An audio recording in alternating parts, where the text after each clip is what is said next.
What is going on, guys? Welcome back to the channel. Today I'm going to walk you through and explain exactly how to create your own workout plan to help you get better results in the gym. Now this video is going to be perfect for anybody that is a beginner or intermediate in the gym, and honestly speaking, even if you're an advanced lifter, you can probably find something useful in this video. Now, I haven't created a long form video in a while. I've stuck to short form content, and it has definitely helped out my page grow a lot. But I thought I would create a long form video to really be able to give more value and help out people. So hopefully you find this video helpful. And if you do, of course, like, comment, subscribe. And without further ado, let's get started to the video. So now the first thing you guys need to understand is there is no such thing as the perfect rep range to accomplish a certain fitness goal, right? Because you can accomplish any fitness goal using the rep ranges of 1 all the way to 25, right? And so whenever you hear people ask what's the best rep range to tone up, which is just burning body fat and building muscles, by the way, but that's a whole other topic, you really can just accomplish that using anywhere from 1 through 25. And the same thing goes for building muscles. Now, the thing with building muscles is, yes, there is a general hypertrophy range that we like to stick to, which is 8 to 12. But ideally speaking, it really just comes down to the intensity of your training and how close you are training to failure. But enough of me explaining other topics. Let's get into how to actually create your own workout plan to help you get better results. And so the first thing we want to talk about is rep ranges, right? Ideally speaking, your rep ranges are going to vary from about 8 to 20. And ideally speaking, I like to cut that a little bit lower and say 8 to 15. That's the rep ranges you're going to usually fluctuate between, right? No matter what your goals are, whether it's, again, to build muscles, tone up, right? Or build for or work out for endurance, that's usually the rep ranges that you're going to kind of fluctuate between, right?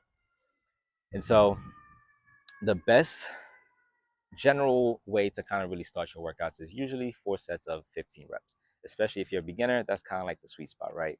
And the reason why you want to do that is because 15 reps kind of allows you to really repeat that exercise a good amount of times to kind of really learn the proper form and learn the movement pattern and kind of get your body familiar with it. But now here's the thing, right? You start with 4 sets of 15. You're doing 15 reps, for example, let's say on the leg press, right? You start with a weight that you're comfortable with and you're doing 15 reps. Now here's how I like to teach my clients, right? Once you're comfortable doing 15 reps with that weight on the leg press, for example, what you're gonna do is you're gonna up the weight and go to 12 reps. Then once you're comfortable with that, you're gonna up the weight again and go to 10 reps.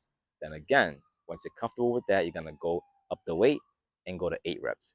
Now, once you're at this 8 reps, you're gonna stick with that weight until you're able to climb your way back up to 15 reps. And you can do that new weight for 15 reps comfortably.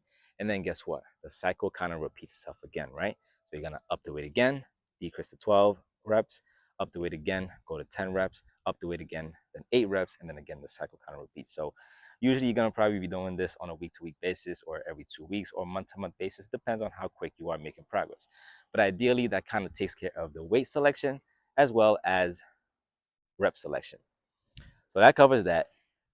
Next, we're gonna talk about the different types of movement pattern, right? So ideally speaking, the main things you're gonna need when creating a workout program is a vertical pull, a horizontal pull, a vertical push, a horizontal push, some type of hip hinging pattern, some type of squat pattern, an anti-rotational pattern, which is core related, and maybe some type of unilateral pattern as well, and optional, some type of loaded carry, so like farmer's walk, right? And I'm gonna give you guys examples for all of these, right? So let's start with a vertical pull. That's usually gonna take care of kind of like your biceps and your lats, right? So a vertical pull for your lats could be something like a lat pull down, or maybe even a pull up. Now, a horizontal pull is going to be something like a seated cable row or a bent over barbell row. Now, that takes care of that, right? Then we're going to go into a vertical push. Now, a vertical push is usually going to be some sort of overhead press for your shoulders and triceps. And then we're going to go into a vertical or horizontal push, I should say, which is usually going to be your bench press or maybe even a push up. So that takes care of that, right? Next, we're gonna go into a hip hinge pattern. That's gonna be mainly your RDLs. So that's gonna take care of your hamstrings as well as your glutes. And then, of course, squat pattern. We all know a squat. Everybody has done a squat before, hopefully, right? So that's gonna take care of mainly your squats and some type of knee movement, right? Then we're going to talk about the anti-rotational, which is going to take care of your core. So that could be something like a rotational cable, right? Using the cables to do rotations with that, or maybe even a Russian twist if you're into that. And then single-legged movements, unilateral movements. So that's going to be like a walking lunge, right? Or reverse lunge. Any of that kind of really suits that, right?